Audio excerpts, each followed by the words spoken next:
What is the political reality of international trade?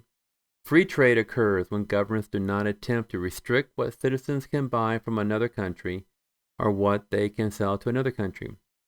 Nations often nominally commit to free trade, but do intervene to protect the interests of politically important groups.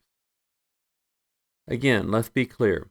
True free trade does not exist and will never exist, as there are too many competing forces within each country that will not allow it to happen to their respective industry.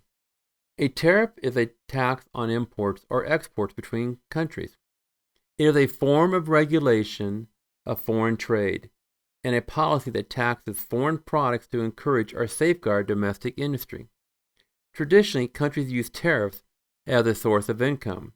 Nowadays, they are among the most widely used instruments of protectionism, along with import and export quotas. Tariffs can be specific or fixed as a constant sum per unit of imported goods or a percentage of the price, or they can be ad valorem, variable. The amount varies according to the price. Taxing imports means people are less likely to buy them as they become more expensive.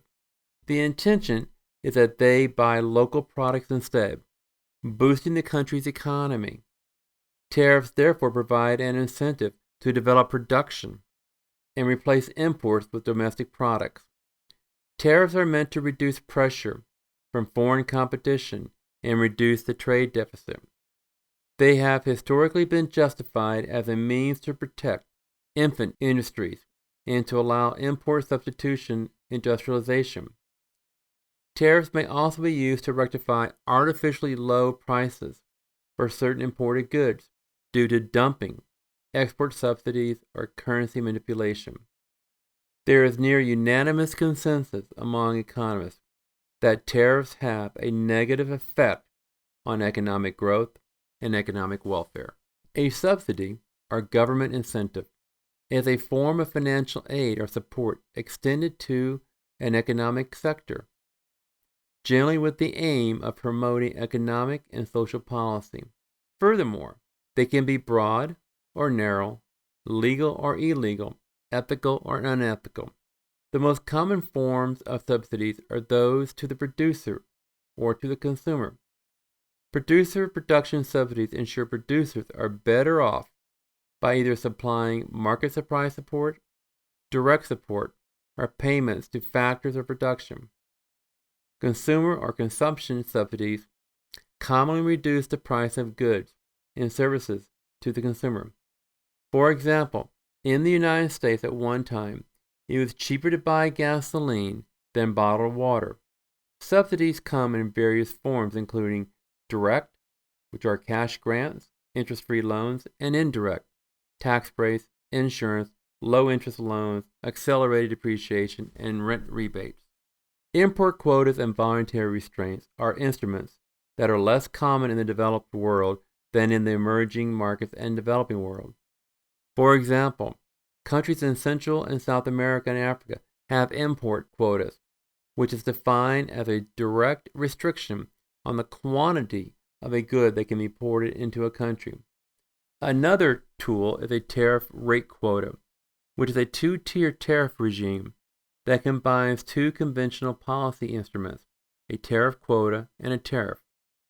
In its essence, a TRQ regime allows a lower tariff rate on imports of a given product within a specified quantity and requires a higher tariff rate on imports exceeding the quantity.